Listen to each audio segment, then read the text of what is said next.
One of the oldest and most known rivalries in English football is Arsenal versus Tottenham. The North London Derby is one of the most anticipated games in the Premier League. And to understand more about its rivalry, it's necessary to go back more than 100 years back in time. Before the First World War, the two clubs already existed. And at the start of the 20th century, Arsenal were not yet playing their matches in North London, but in Southeast, more specifically in the area of Plumstead, a locality that served the club, since at that time, the biggest players and investors were rather located in the north, a situation that impacted the performance of the team and the enthusiasm around Arsenal. To illustrate this observation, at the time, less than 10,000 fans attended Gunners matches, compared to 50,000 for its neighbor Tottenham. Because of its location in an industrial and poor area of London like Woolwich, the precarious craze gradually caused Arsenal to file for bankruptcy in 1910, while selling its best players of the time. This was a crucial moment that marked a turning point in the history of Arsenal. However, there was a time when Arsenal and Tottenham were not rivals simply because they were not even neighbors. Not the war between the clubs as we know it today. And talking about war, you'll notice that the Arsenal logo is a war cannon. And the reason behind that is simple. The club was founded by workers who worked in an armaments factory, the Royal Arsenal, which was located in Woolwich in the London suburbs. Hence the nickname Gooner, which means gunner. Arsenal played their first match against Tottenham in 1887. It was a derby, but not of the same nature. The more years passed, the more difficult the development of football was in an industrial area like Woolwich, frequented only by workers and very difficult to access. Arsenal fell into decline and had to sell its best players to survive. The club was in search of a buyer to guarantee the future of the team, and it was an English businessman and politician who came to save the situation. Sir Henry Norris, the chairman of Fulham, offered to take over the club. A solution occurred: the merge between Arsenal and Fulham. Well, this idea was very quickly rejected by the league. So in 1913, the decision was made.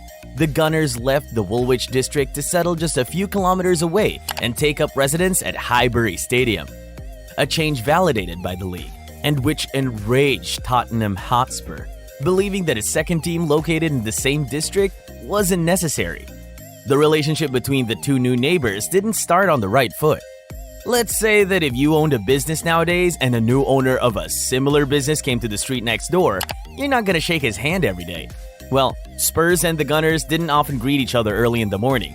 So there you have one of the main reasons why Arsenal and Tottenham are rivals. With time, the rivalry has only become bigger and is one of the biggest rivalries in the world today. If you go to the stadium, be prepared to feel the tension between the supporters. Unfortunately, sometimes they can be extremely violent, but if you can stay safe, it'll be an amazing experience.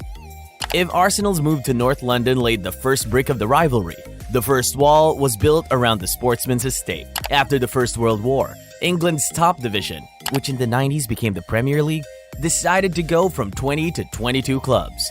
To find out which teams would be able to integrate this new version of the First Division, the league based a decision on the last season played completely before the interruption due to the war. More precisely, the 1914-15 season. During this season, Chelsea finished just ahead of Tottenham at the bottom of the table, which normally would have meant relegation for them both.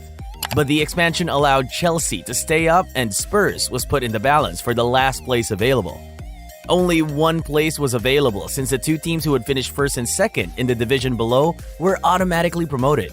So, there were 6 teams in the balance for this last place: Barnsley, Wolves, Birmingham City, Hull, Tottenham, and Arsenal. Arsenal finished 5th in the second division and was the last club in the race for last place. Chairman Henry Norris saw his chance to pull off one of the most controversial stunts in English football history. While at the Football League's annual general meeting, Norris tried to get Arsenal promoted by a voting, even though they had finished last among the clubs that was available for promotion, and of course behind Tottenham that had already played in the top division. Norris argued that the Gunners deserved the last spot because of their contribution to footballing history.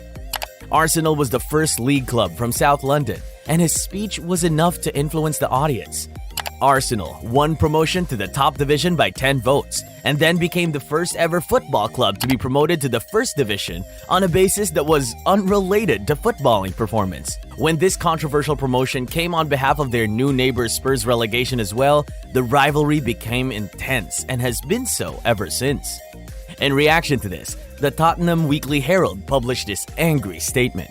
The league has committed a gross act of injustice unparalleled in the history of the game and utterly outrageous in the name of the sport. I cannot wish them well, or any other editor with a sincere interest in the game. Irreparable damage has been done. For some, Tottenham versus Arsenal is the hottest match in England. Even if it's not Liverpool-Manchester United, Tottenham-Arsenal is known all over the world and was nicknamed the North London Derby. When those two teams faced each other, things could easily get messy. Recently, during the 2003-2004 season, Arsenal was unbeaten and needed only 1 point to be crowned champions of England for the third time in 7 years. As in 1971, it was on the lawn of Tottenham that the Gunners could win their title. The start of the match was ideal as Patrick Vieira and Robert Perez, the two Frenchies, allowed Arsene Wenger's men to lead 2-0 after 35 minutes of play. But Spurs, thanks to Redknapp and Keane, came back to 2-2.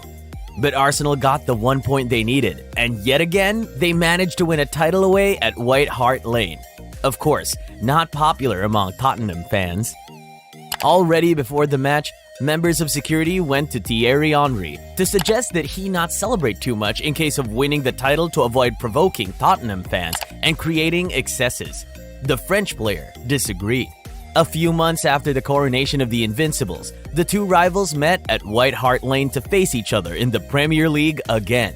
What the players didn't know before the match was that this meeting could be one of the most prolific in history between these two clubs.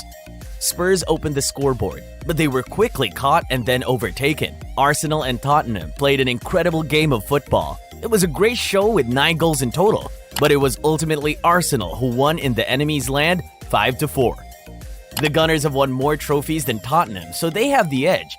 But Tottenham had recently been bigger in the international competitions, reaching their first Champions League final ever in 2018 under Mauricio Pochettino.